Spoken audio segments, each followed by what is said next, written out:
All right. Hello, everybody. I hope you are feeling good. I want to pass it over to Elena for an official greeting, and then we're gonna jump on in. Awesome. Thank you so much, Sarah. Good morning, everybody. I am going to take up just a minute of your time and get through the housekeeping items for our training today. And then Sarah really is going to lead us through some great stuff. Just in case you're not aware, this training today is called Embodied Facilitation, bringing your full self to the room. This program is supported through Strong Family Safe Communities. It's a partnership between the Department of Mental Health and Addiction Services, as well as the Department of Developmental Disabilities. There are several local programs across the state, and then we also do some statewide initiatives, and Sarah has been a great leader for us in some of that work. Sarah, I'm going to go ahead and hand it over to you. I'm really excited. Thank you so much. Thanks, Elena. Oh, wonderful.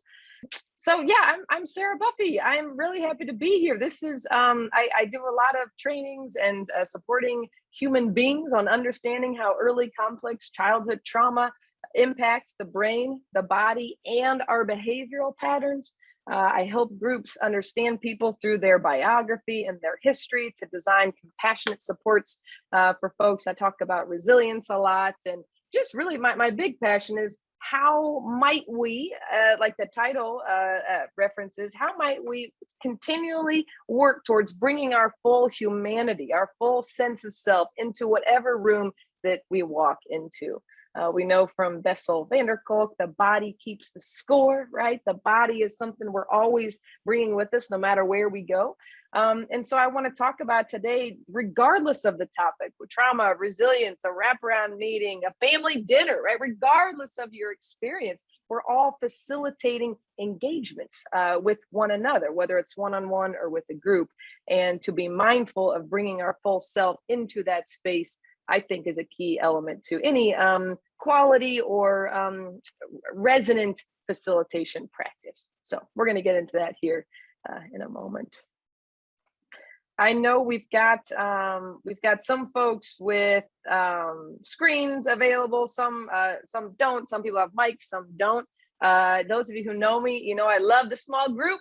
We're not going to do that today. I think I've had enough technical difficulties, but we are going to engage on our own journaling. If you are in the room with someone, please, when I put you off to your journal time, turn to one another and talk if you'd like to connect with one another. And then when I bring everyone back, we're just going to get active in the chat, and you are welcome to unmute yourself at any point in time to share out a reflection, to ask a question, to nudge me here or there.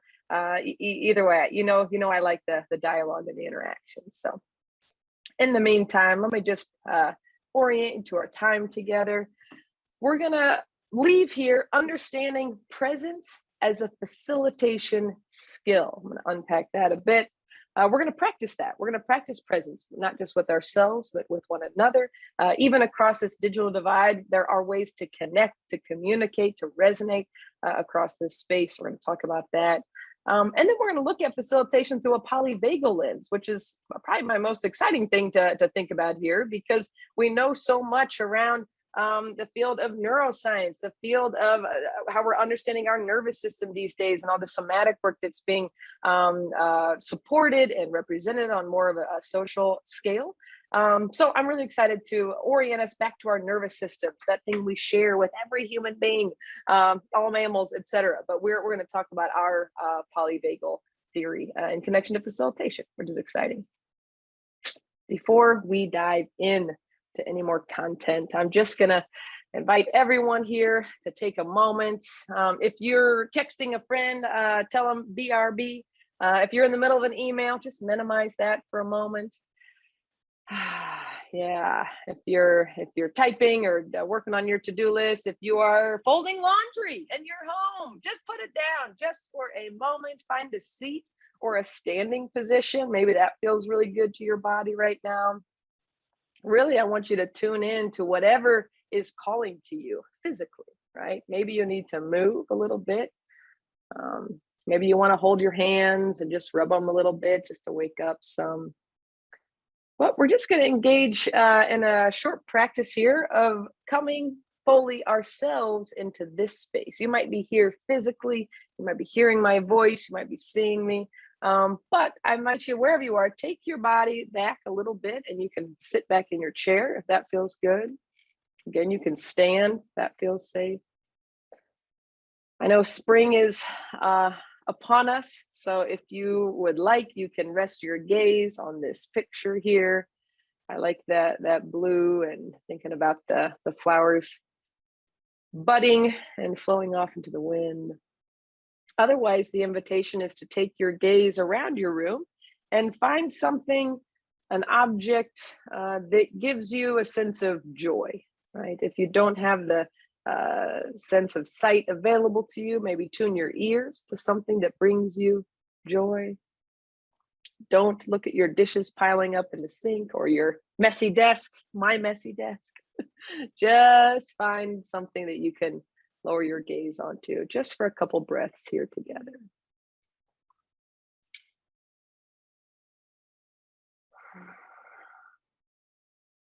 With your breathing, I just invite you to go at whatever pace feels safe, feels helpful in bringing your focus here to the present moment.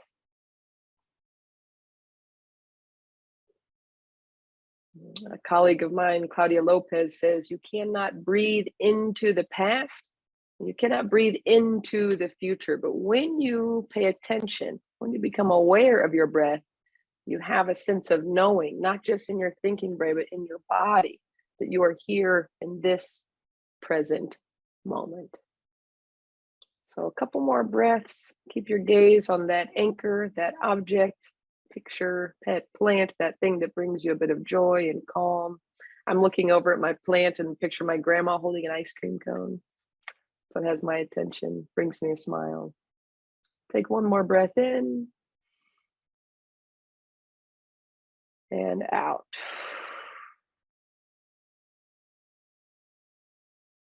And then I invite you to take your arms wherever they are, if this is accessible to you, and just give a little shake. Kind of shake out your arms, shake out to the left here, shake out to the right. There we go. Yeah, there we go. Melissa, I see you stretching. Nice, awesome. Another Melissa's taking a sip of coffee. I love it. Do whatever feels good for you. Yes, I can see you. This is the fun part of cameras on. I don't like webinars. I don't want to talk at you. I want to talk with you. All right. We'll come back all together here. And 3, 2, 1.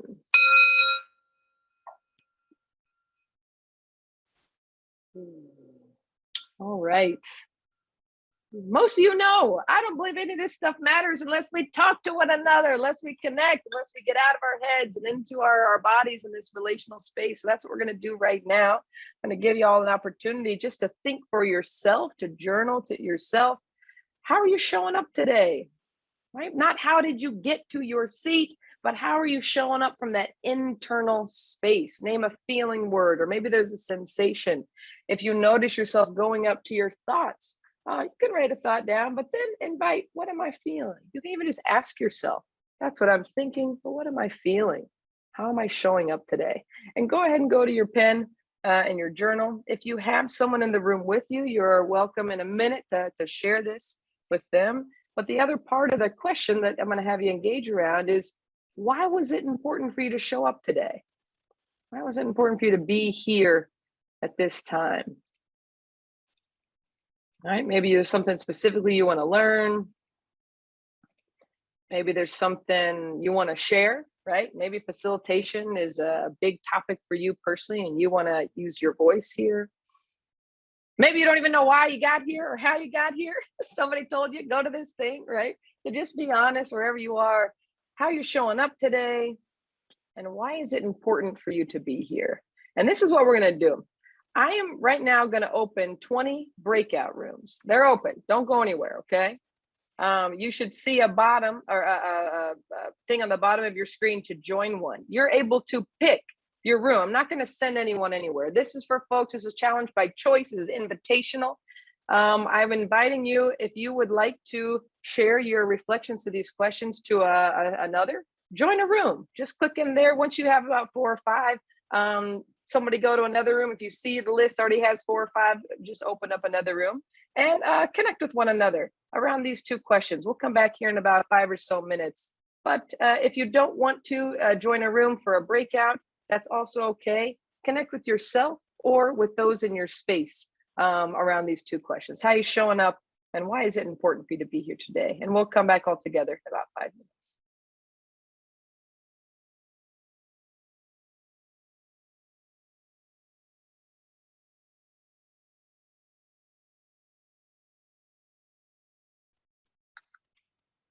All right, we're all back. Welcome back. Would love to hear from a couple of you. Everyone is welcome to respond in the chat. I'm curious, not for a report out, but what struck you about your time together? And I would love to hear from at least 3 people to unmute and come on in the conversation here. I'll go. Great. Hey, Amanda. We were all big fans of you, basically. Thank you. That's what, that was the consensus of our group. Oh, now I'm blushing. Well, okay, and that's it. Awesome. Thanks, Amanda. It was important for you to be here, to be in community. Good. Love it. Absolutely. Yes, awesome. So yes, go ahead.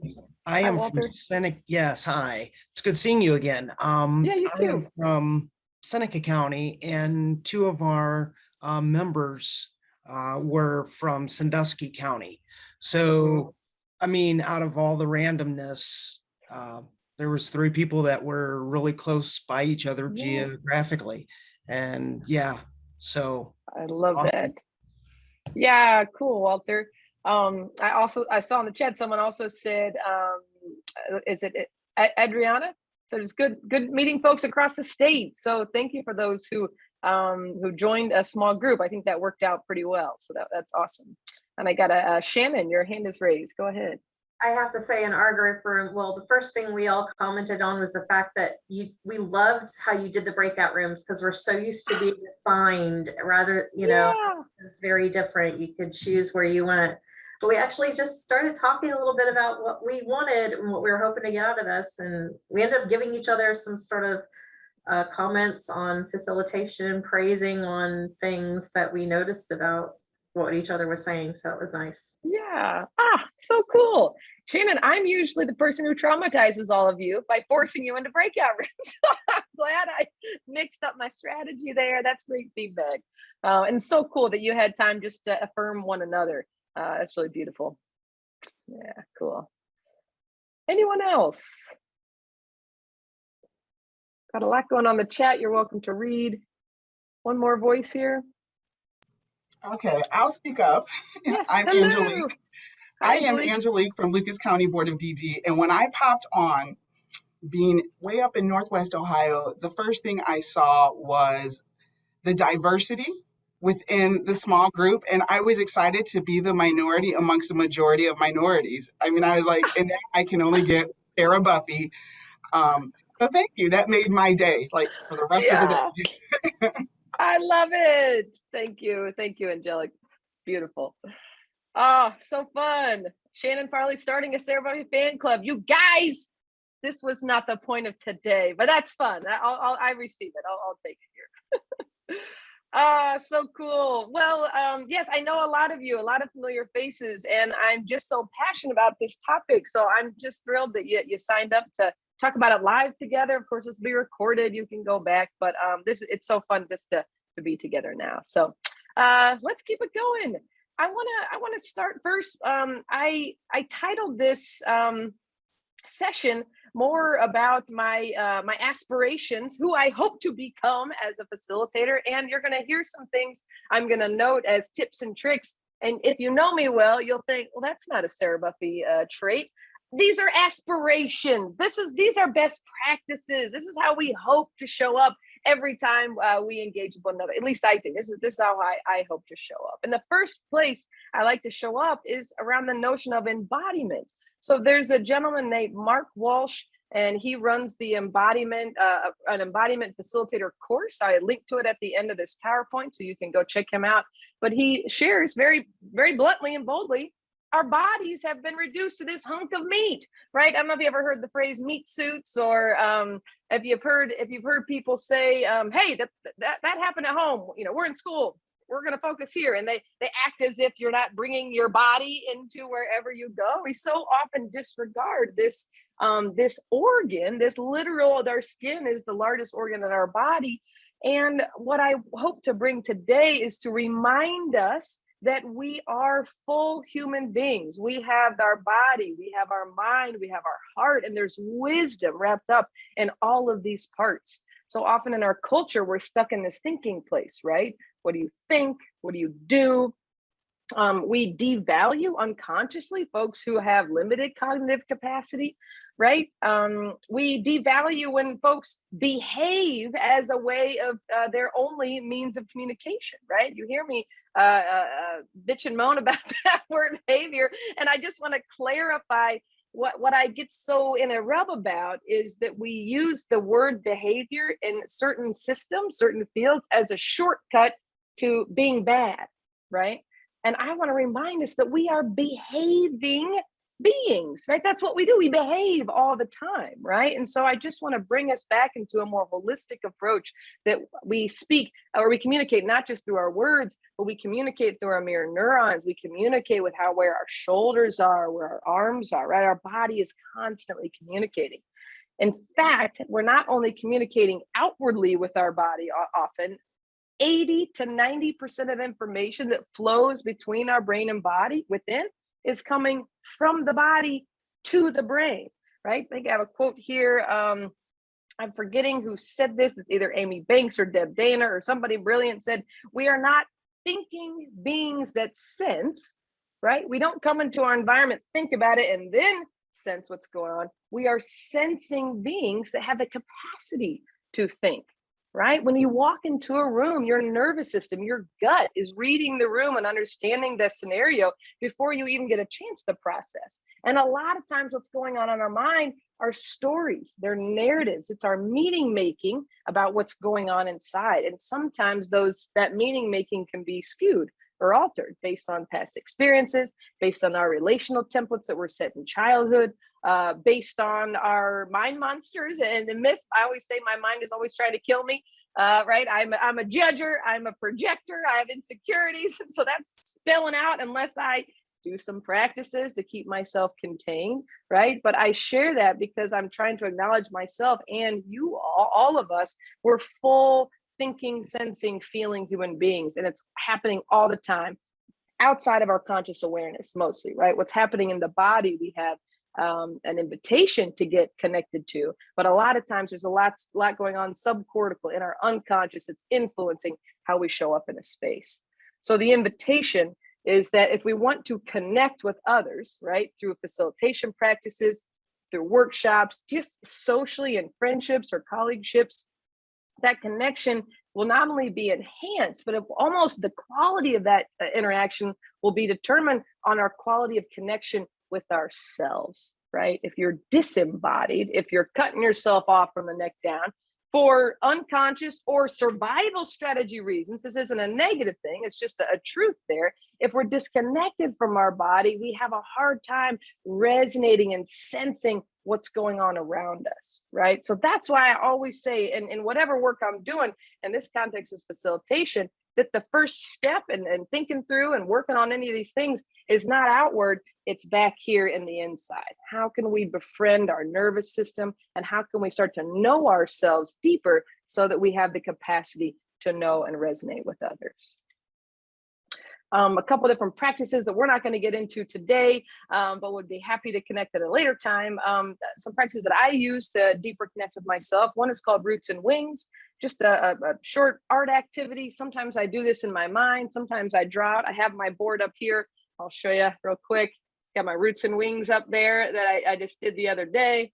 But all that's about is figuring out what are the things that lift me up, right? If I'm having a down day, right? If I'm really struggling, but I'm about to walk into a group, I'm going to need to do a practice or something that brings me deeper into presence, right? I don't have to, but that's what I want to do, to bring in my full self into that space.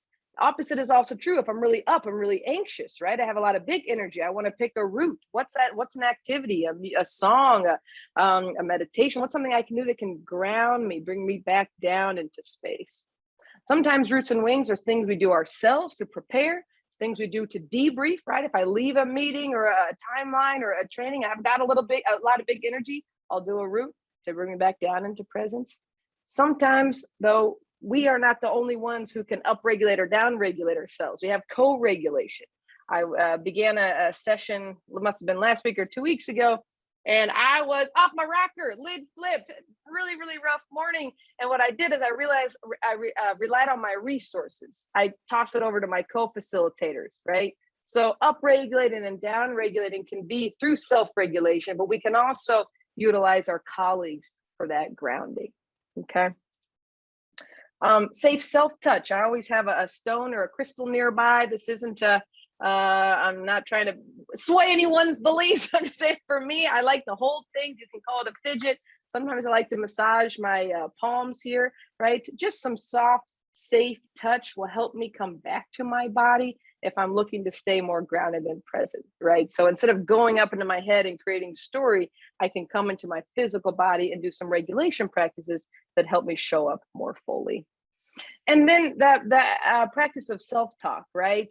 Really building up my affirmations, my gratitude practices, whether or not you believe these things, whether or not I believe the affirmations that I say every day is irrelevant. The practice of that is starting to create new neural networks in my brain, right? If my self-talk, even if I don't believe it, is negative, is bad, if I'm demeaning myself, that's a groove that can be hard to get out of, right? So to create that opposite groove around affirmation or gratitude, for me, helps me bring more consciousness into spaces that I'm working within. So those are just a few thoughts around embodiment, why I'm talking about bringing our full self, not just our thinking brain, into the space. At any time, if you have a question or comment, unmute or get something in the chat. You're welcome to do that. I'm gonna lay out some 3 Ps. This is what I say are core tenets of facilitation. The first one is presence. So I just spoke about this a little bit, but I think a lot about presence with ourselves, right? If I walk into a room and my gaze is outward and I'm worried about someone else's compliance or behavior, or I'm worried about the agenda, right? If I have all this outward energy, I'm missing maybe what else is showing up in the room. I'm missing how my own energy is impacting that space. I'm missing body language from folks in the room, right? That's why I like to ask y'all to put on your video so I can see, not to be a weirdo and spy on you, right? But I know if we're here, right? Jennifer just gave a little grin, right? I can be with you in this space, even across the digital divide. So I think that's really important. Connection with self and presence with self and presence with your audience is a real key to facilitation. We're in a little bit, we're going to have some time to journal about your own experiences with facilitating, no matter what role that is. But these are 2 things I would think about. How are you preparing and bringing yourself into more presence, more consciousness, more awareness? And how then does that impact your ability to be in resonance with others that you're with?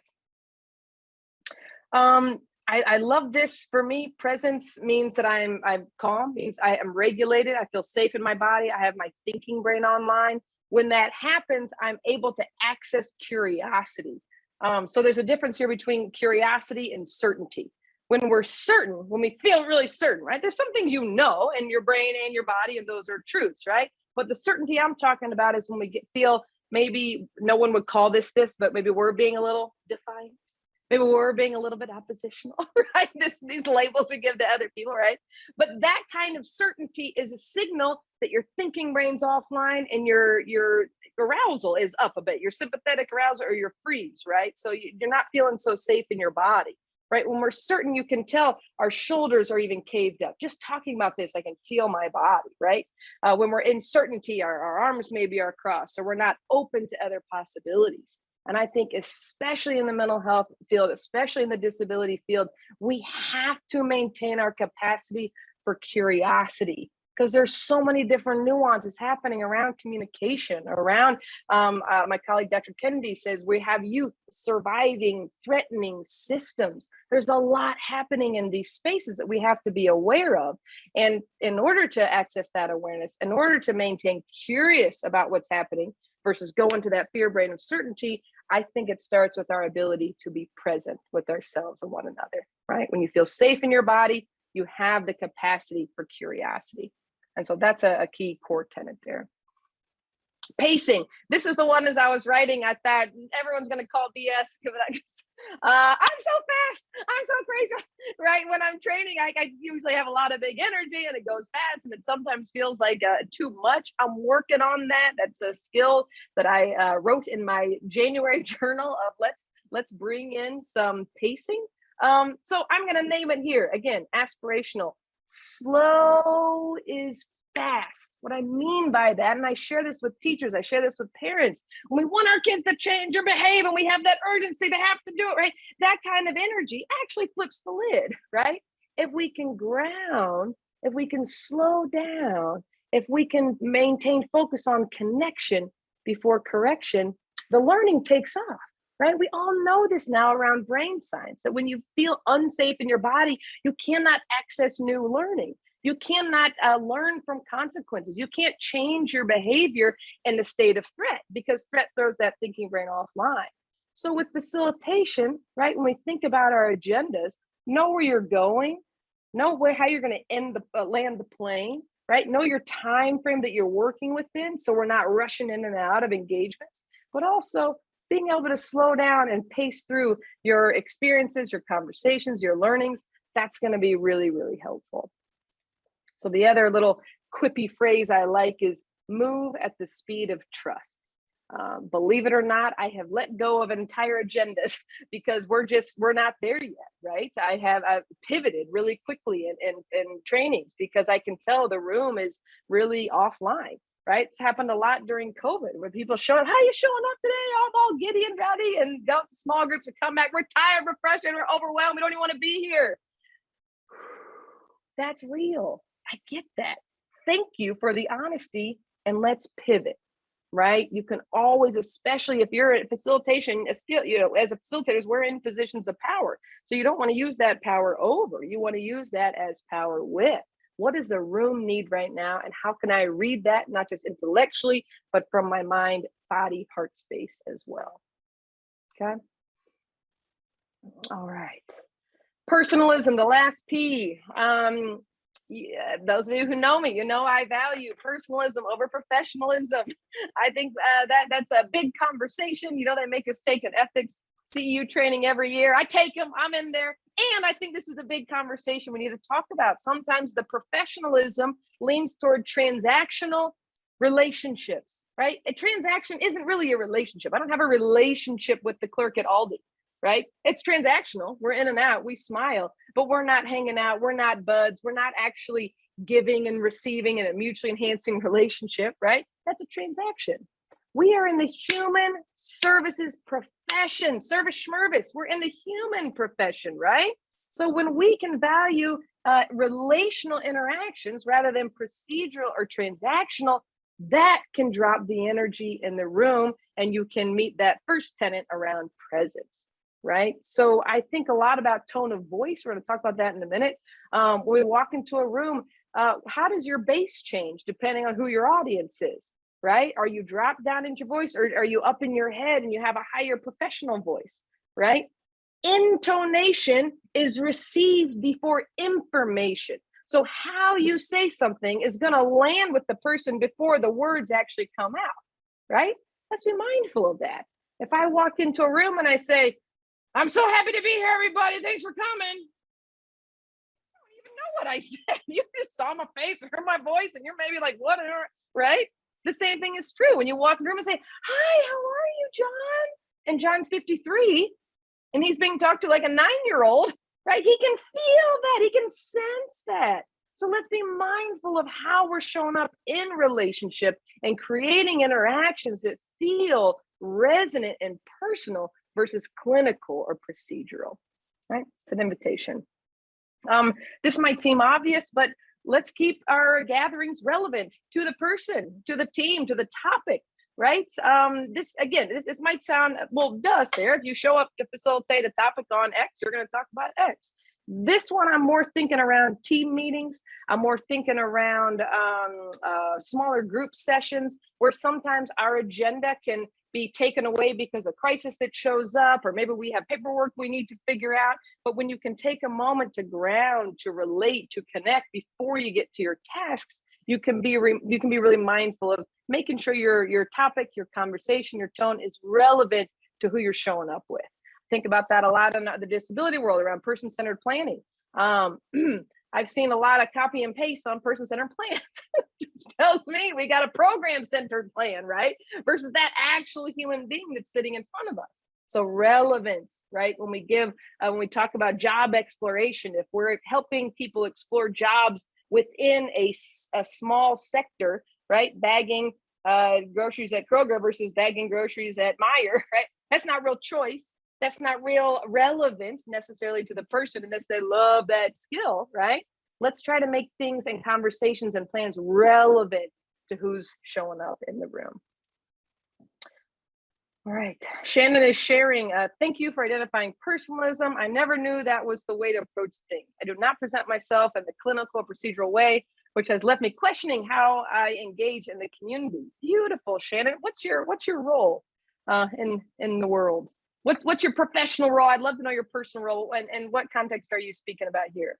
I am the community programming coordinator for the Gallia Jackson Meigs Adam H board, and I work with coalitions. So I often have my director, who's above me, deputy director, she comes in with that clinical experience. So I hadn't had that background before. So we present very differently at meetings. Mm-hmm. But I'm focusing on getting that trust and getting that, connection with everyone. So yeah, beautiful. I think some of us have more, we feel like we have more capacity. I'm just gonna look at all of y'all for a second. I think based on our title, we feel like we have more freedom to lean into personalism than others, right? I heard you, Shannon, say you work with someone who is in more clinical orientation. I want to remind all of us, no matter what your title, degree, or label, if you are in a clinical seat, bringing in resonance and personalism in your actions can be the healing element that shifts the conversation, right? Dr. Ruth Myers is a psychiatrist, really well known in the field of supporting people with IDD and complex behavioral challenges. And she's basically the number one thing that she said that has helped her clients was not her getting all their medications right, was not her helping to diagnose them in a certain way, but the key element was she believed people. I believe you. You're having a hard time, you're throwing, hitting, screaming, right? I'm not going to jump to judging or blaming and shaming your survival strategies. I believe that you're having a hard time, that you're in pain. I believe that you want help. Immediately, she's able to ally with this person, and then they can get all the procedural things carried out. But it's in the context of that relationship that their work is really helpful and hopeful. And again, that's a psychiatrist. We might not think about facilitation skills of having a psychiatrist use those, but I'm understanding facilitation as a really, really broad orientation, whether you're training, whether you're facilitating, your mentorship, right? Playing music as you all come in is not by accident. That's a facilitation skill and how we arrive, how we can help people come into a space. But even if you're one-on-one, choosing which chair to sit at, right? Should we put some essential oils in the diffuser? Should we light some incense? We put the lights up or down, right? Choice and welcoming people in that space, no matter your role, is a facilitation skill. So as always, I digress a little bit, but I'm gonna bring us back. If you have questions or comments, please put them in the chat. Otherwise, I'm gonna keep us rolling so we can have another engagement session here in a moment. We're in this new world where virtual and online trainings and sessions and meetings, that wasn't brand new to the world, but obviously through COVID, things have changed a lot. And now we're having this conversation. Is it virtual or are we going back in person, right? This either or. I want to invite us to understand personalism and relational work in both of these contexts, right? I don't know any other time how many of us, 207 of us from all across the state could be together from 9:30 to 11 and then go back to our lives, right? This would be a whole day gathering, driving all the way to Columbus, having a conversation, maybe doing some other, right? This is a whole big chunk. So we have an opportunity right now to learn from one another, to be together. It doesn't replace the in-person, but we have a both and opportunity. I personally don't think that that limits your ability to connect and to facilitate whole body and embodied in an embodied way if you're online. Some people have a hard time with that, but I would invite folks to think about things differently, think about these different core tenets, and then try to use those, whether you are in person or virtual, to help give yourself an experience of what does it mean to be relational, even across this digital divide. So one way we do that, I used to bring my Bluetooth speaker when I was in person, and now I just engage on Spotify, share the sound through my computer, and that's part of my arriving practice with everyone. I do have an internal arriving practice. I had y'all shake out your arms. That's something I've been doing lately just to get out of my thinking brain. I'll put on some music, dance around. I got a little space here. I'm not showing you that. It's my private internal arriving practice, right? But I like to get in my body and shake out any nerves that might be showing up. I have a routine where, since I'm in my home office, I'll open my blinds, right, as I walk in. If I'm in person, I'm arriving early so I can set up, have some music, have some time to mingle and chat with folks, right? All of those are facilitation practices. If you are an introvert facilitator, you don't have to totally throw out everything I'm saying, but use external cues to help people arrive, whether that's a question prompt or a picture slideshow on the PowerPoint. Again, your music that you've got on, you can hide back behind the podium if that's what you need, or you can come in after you've gone to the bathroom, because again, I respect introverts, right? But there are ways you can signal safety and community and belonging just with the design of your space. I usually, when I get into a room, if I'm in a physical room, I'll have the chairs in a circle. So I'm moving tables and I've got chairs in a circle. Some people put their lid when they walk into that room, like, oh, damn it, Sarah's gonna make us talk to each other again. But I promise you, this is who we're: human service professionals, we're parents, we're teachers, right? We need the practice of grounding across this relational space. So it's like your parents say, you're not gonna like it, but you're gonna love it one day. I'm just kidding. That's a ridiculous thing to say, but you know what I mean. I'm trying to offer up those ways, those methods of interaction. They're good for the long term. And that's what I mean by arriving relationally. Creating space where even if you're not the one mingling, people have that invitation to connect with one another in small group before everyone lands. The container, right? So this is more kind of textbook or basic facilitation practice offering. Tell people what you're gonna do it, and told them what you did, right? That's another way to ground us. We want to know where we're going. A lot of times folks want to know when the break is, right? So if I've got an opportunity to be with you for about 3 hours, I'm going to say from the top, we're going to go for about 90 minutes here. We're going to take a 15-minute break. During that break, we're going to get up and stretch and move and do things that help us, again, come back into presence. And then we'll close our time together with the last 90 minutes, right? Knowing when the breaks are, where the exits are, what the agenda is, can be really, really grounding, not just for you as a facilitator, but for your audience as well, whether it's a team meeting or an actual training.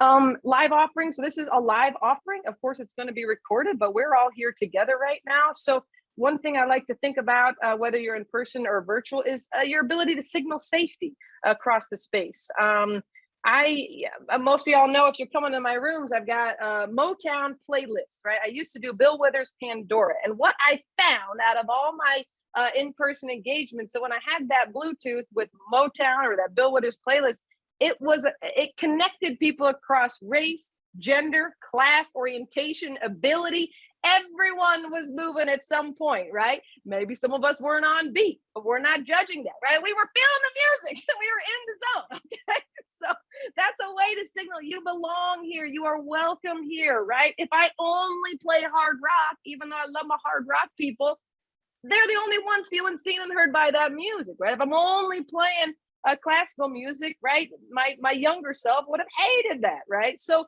we just want to be mindful. How can we signal out safety? Do we have water out? Do we have a basket of fruit, right? How are you on this online space? It's me having my screen open so I can chat with you and say, hey, before we come in, right? Those are all important ways to ground people in your sessions. So music, imagery, paying attention to body language.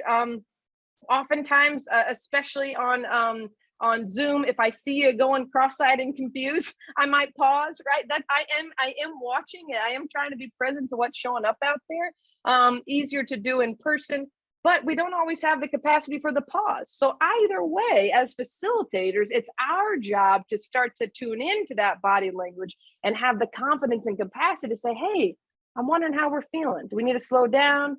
People need to break? Are there questions, right? Sitting in that pause is a facilitator skill that you can build up as well. Either way, virtual or in person, to create opportunities for reflection. A lot of times, a lot of information is flying at us, right? Which is great and wonderful, but if we don't have time to integrate that information, it can go by the wayside. So moments for journaling, moments for small group a conversation where you're not trying to show up and show out, but I like to follow that tenet. How do I know what I think until I hear what I say?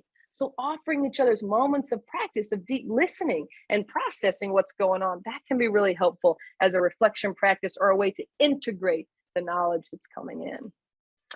And then practicing, right? We had a mini practice at the beginning of our time where I pulled up the spring slide and I invited you to take some deep breaths by looking at something that brings you joy in the room. That was a small practice, right? That's something you can do at the top of a wraparound meeting, at the top of an IEP planning session, right? I have come into so many IEP meetings where we've got educators with furrowed brows because they're ready for the fight. We've got parents with dark circles and tear marks as they're ready for a fight. And I'm as an outsider thinking, what the hell? What happened? What are these two battlegrounds coming together in this space, right? I would invite everyone here, if this is your experience of my meetings are tough, let's not just accept that. Let's say my meetings have been tough. How can I signal safety to my audience? Because we really are on the same page. We really do want what's best for the child, what's best for the community, what's best for the family, right? Doing a practice for yourself to anchor in that as truth before you show up, that will impact your mirror neurons. If you're just driven bonkers by who you're meeting with and you're thinking about that, that's going to impact your mirror neurons and that's going to be red as you walk into that space, okay? So being present and offering practice space to connect with one another is going to be really helpful. It is 10:32. I know we only have till 11 and we had that later start. So I'm gonna go through a little bit about the polyvagal lens, and where I'm taking us is I'm going to be asking you a question. We're going to do our small groups here in a couple minutes. I'm going to ask you the question, taking all of this in consideration, right? Thinking about your next opportunity to facilitate, how are you going to incorporate these different aspects that we're talking about? How are you going to incorporate? And I'm not going to be checking in and asking you. This is for your own accountability, for your own brainstorming with your community here, right? So that's the question I'm going to ask you here in a moment. But let me just run you through a bit of the polyvagal theory. Quick raise of hands. Who knows about Stephen Porges and the polyvagal theory and the vagus nerve? Raise your hand high if you do know. Amy does. Jolynn, you're saying no. Okay, cool beans. And Michelle, Carly, okay, beautiful. And awesome. Well, I'm gonna give you a polyvagal theory in 15 minutes, which is ridiculous. This is an amazing field of study led by Stephen Porges, who started to help us understand I think personally, beyond our understandings of behaviorism, right? That again is this field that we're adapting and growing in. He's helping us understand this whole brain body continuum, right? So you've got the brain up here, you can see. When Dan Siegel talks about the brain, he's actually talking about every little line you see on this page here. If you see my hand, right, we've talked about the hand brain before. If you haven't talked about the hand brain, you can Google hand brain, Dan Siegel. You hear about that. But very shortly here, if the hand was a brain, the first thing to develop here is this vagus nerve and the spinal cord. The spinal cord is developed. The vagus nerve, that's this squiggly line that comes up and connects to the bottom of the brainstem. And all of these nerve endings, polyvagal means wandering vagus, the vagus nerve wandering. Poly means many, vagus means wandering.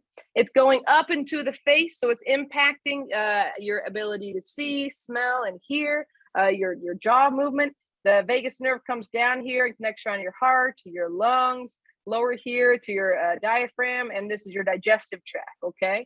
So what Dan Siegel talks about is you've got this bundle of nerves in your head. We see the top that we typically call the brain, but what's been developing is your brain vagus nerve, your brain body connection throughout those early development years. And this cluster of nerves down at the bottom that would be in your gut, we also have neuronal networks there, right? So you have neuronal networks in your brain, and you have a bunch of neuronal networks in your gut. And when you come into any space, whether you are the facilitator or the facilitatee, if you are a human being, when you walk into the space, this vagus nerve, and you're starting in your gut, is sensing and reading your environment. And depending on your perceived reality, depending on your perceived sense of safety or danger, this vagus nerve will send messages up to the brain to either activate the safe and social, that ventral vagal, that part of the brain and body that can engage with someone else, or it will activate the sympathetic, that fight or flight response, right? Or it can activate the dorsal vagal shutdown, that freeze state.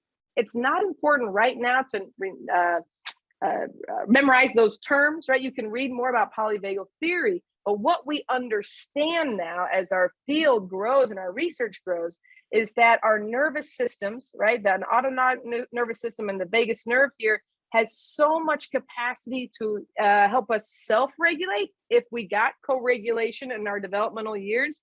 And it's this magic organ or nerve that helps us co-regulate with others when they cannot self-regulate themselves, right? So nervous system to nervous system, we have the capacity to help people feel safe in their bodies. But it starts with our own connection to our own nervous system, okay? That was too fast for our understanding of polyvagal theory, but I'm doing a summary here to ground this point around facilitation. Learning, engaging, being present with others, all of that requires nervous state regulation or state regulation. So we have these three physiological states. The first one is that shutdown, right? There's a hierarchy of that. That shutdown where we sense a danger in our environment, both perceived threat and real threat can both feel the same in the body, right? So we can be in that shutdown space where we're preserving our life energy. We can be activated, our vagus nerve activates into the fight or flight space to help us ward off danger, whether by fleeing the scene or fighting off an enemy. Or we have the physiological state called the ventral vagal or the safe and social state, our ability to flock or to connect with safe others.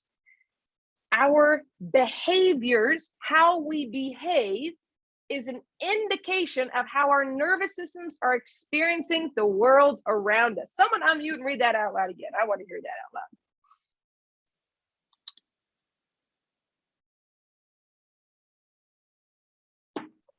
Our behaviors are indicators of how our nervous systems are experiencing the world around us. Beautiful. Is it Jamel? Yeah, beautiful. Thank you, Jamel. This is the sentence that I want to have pasted on my forehead so I can remember when I look in the mirror and when I share with folks. When we're behaving in ways that are unsafe to self and others, what nervous system state can we imagine that we're in? Or if someone is behaving in ways that's unsafe to self and others, what nervous system state can we respectfully guess that is activated?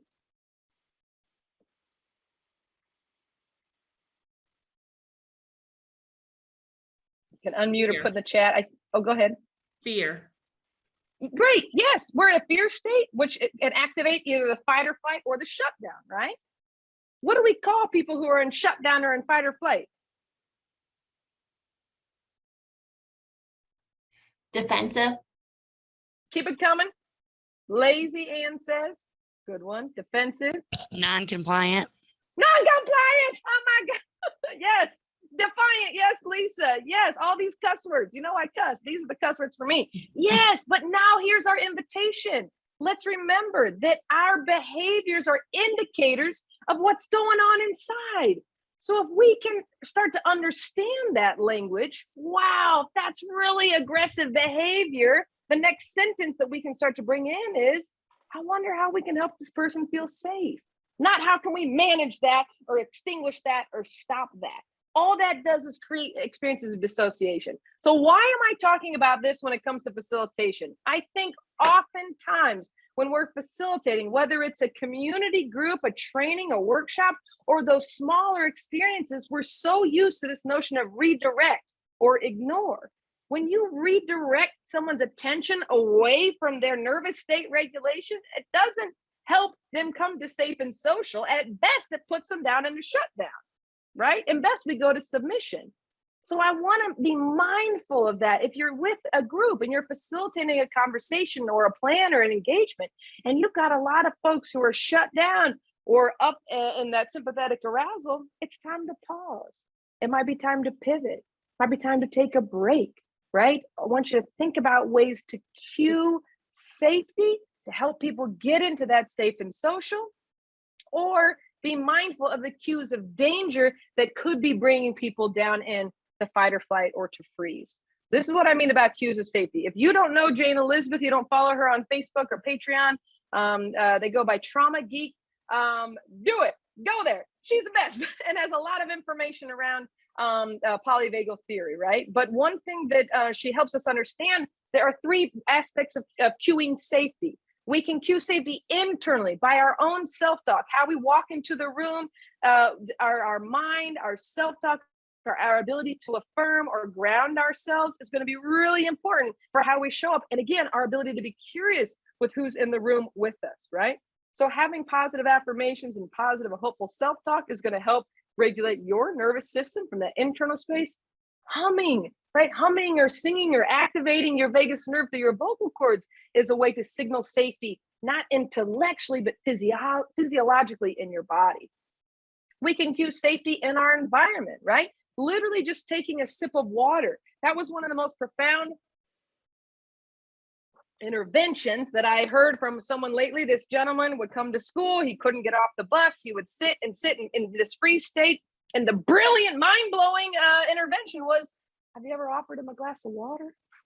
Right? That practice of grabbing a glass of water and taking a sip can literally move your system back from freeze into at least a sympathetic or that safe and social space, because you're getting a basic need met.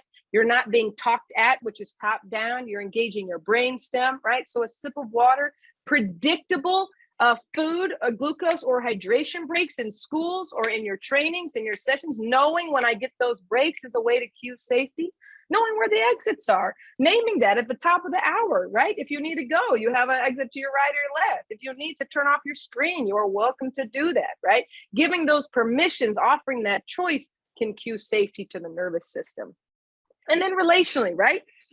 We want to make sure we have representations across race, class, gender, orientation, ability, in positions of power. If I walk into a room and everyone holding the pen, none of them look like me ever, right? How does that, what does that tell me? Does that cue safety to my nervous system, or does it make me go into that hypervigilant state, which is a survival strategy, right? So be mindful of that as you're inviting people to your conferences, to your meetings, into leadership positions. Representation is powerful. I said before, intonation is understood before information. So watching your tone of voice can be a way to cue safety. Embracing a no. How often do we hear people with a big no and we're not listening to it? No, we need to get you to a yes. It's so powerful to embrace the no, always offering a pass. You don't have to engage, right? Again, y'all might think that's wild coming from me because I'm always putting you in these small groups, right? But embracing the no is really, really powerful. We can increase cues of safety and we can limit cues of danger, right? Internally, think about the five senses. I did a training once, small group in a room, and I had music on and incense on and fabrics on the table. I choked everybody out because my incense was too much and there was no ventilation. So be mindful of your smells. That felt sense of being alone can cue danger. So I don't care how nice you are and how your tone of voice is, if I don't feel welcomed and connected, I'm not going to be in that safe space. So even making space for me to name I don't feel in a group here. No, you're fine. We're a group. If I don't feel that way, it's irrelevant. So embracing, oh, you're not feeling a part of the group. What could change that? How can I help you feel safe to join physically, emotionally, mentally? Those are curious questions you can ask. When we don't invite people to name or clarify their pronouns, that can be an othering experience, right? Where I'm unknown, I'm unseen. So these are ways we can limit these cues of danger by being mindful of these three things. Again, environmentally orienting, not orienting to exits or breaks, that can cue danger. Big bright lights in your environment, that can be off-putting. Have your meetings outside, around a picnic table, on a walk, right? These are helpful ways to engage all your senses. If you're having a big conference, right, and you have a bunch of chairs around a table, that signals to anyone who is not using a chair, this isn't for you. This is not your place, right? So we want to make sure we're being mindful of, are we expressing environmentally that everyone is welcome and involved?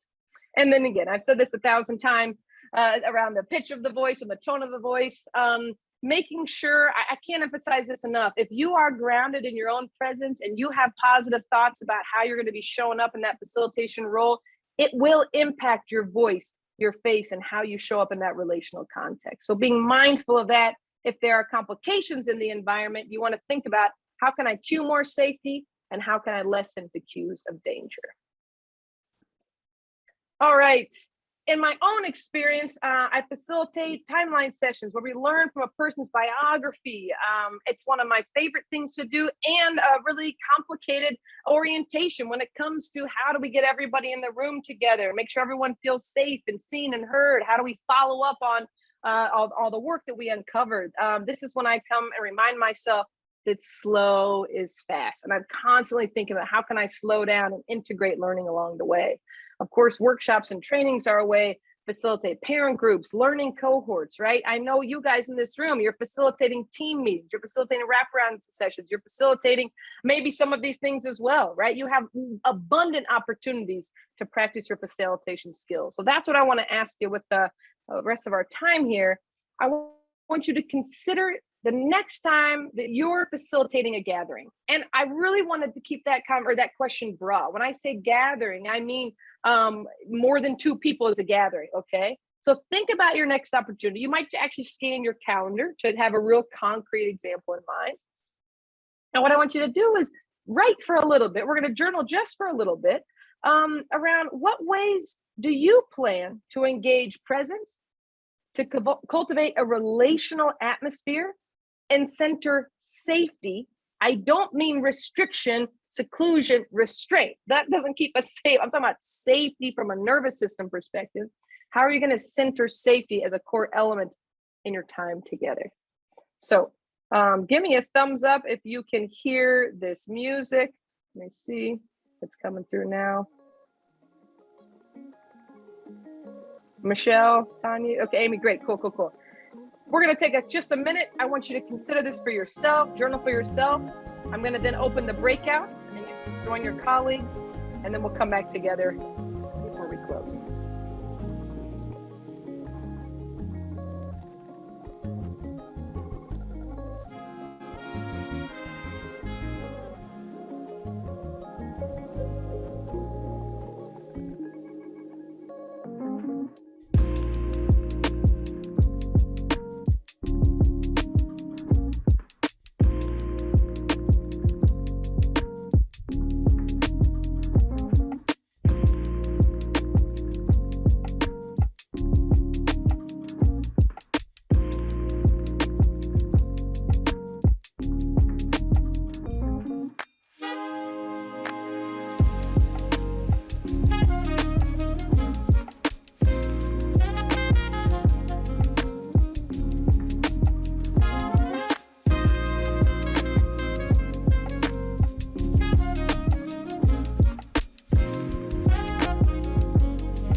All right.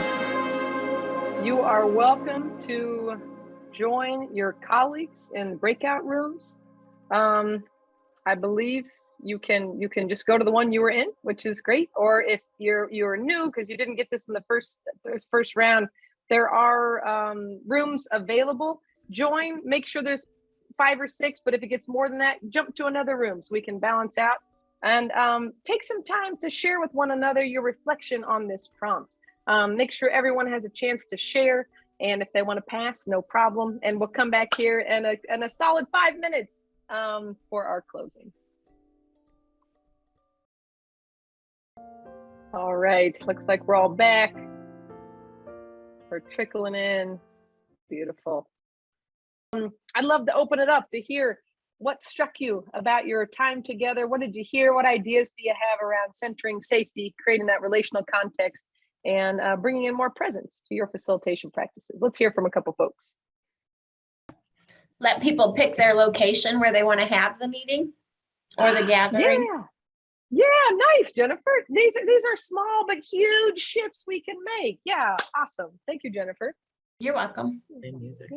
Yeah. We talked a lot about creating safe environments and kind of reflecting on the places where we feel most safe and comfortable and how we can bring elements of that into whatever facilitation setting that we're having, and also a lot on pivoting. So not being so hyper fixated on executing an agenda that may or may not be working, but really reading the room and being in the moment and being able to be flexible. Yes. Is it Daniela? Did I say your Yes. name? Great, Daniela. I love that, reading the room, right? So again, we're reading with the eyeballs, reading with our thoughts. But when you do that, take a moment. What's my body noticing about the room? You might get a different message because your nervous system could be reading something else, right? So yeah, beautiful, Daniela. Thank you. We have a new hire bring back tomorrow, a meeting tomorrow with about 11 people. So we do always do refreshments, but we've been thinking about lighting. We have one of our conference rooms is not super well lit. And so we might move it from that cafe into our very well lit one with plants. I just think that it's those things that you don't think about, but you want to make them feel happy and safe, and definitely starting off with music tomorrow. Yes. Nice. Yes. It's tough. We have about 300 employees, so I feel like we have a lot of introverts. We're super high energy, so like sometimes I feel like I'm just over the top for people. It's a little bit too much. So I have to remind myself that I guess my energy could be a little intimidating to people. So I need to remind myself, just slow down. I'm just a bull in a china shop, just going and going and going. Yeah. Kindred spirits, Melissa. If you're Melissa, I don't know which one is which. I'm Melissa. I'm Adrian. Adrian, yes. I love that. 2 things I heard. One, Melissa said, sometimes we don't think about that. Right. Now we can all add, if I'm not thinking about it, am I feeling about it? Am I sensing about it? Right. Because those sometimes we don't think about things that we're sensing and feeling. So I just want to keep reiterating. It's awesome. And then Adrian, what you said about sometimes I'm big energy, right? Maybe other folks aren't. Just naming that can be helpful, right? Hey, y'all, I've got a lot of big energy coming with you. I'm so excited. I'm going to try to remember to keep it slow, right? We're going to try to have journal time plus small group, right? You can just name those elephants. They can be really helpful because it signals to your audience that you are self-aware, right? That can lower some tension and ground folks. Awesome. Oh my gosh. Of course, as always, I told you all about pacing and now we're at time. So what I want to do is just immense gratitude. On the bottom of your PowerPoint, there are 4 different resources. The Be Present organization, which talks a lot about how do we stay literally present when we're encountering racialized trauma conversations, or when we're encountering any conversations or confrontation across difference. A lot of times we go into fight or flight or freeze. So Be Present is a great organization for embodied facilitation, as well as the embodied facilitation course you can also check out, which is really helpful. Soulbird, we're always here to help you gather and create engagements and have learning opportunities that support you in your work.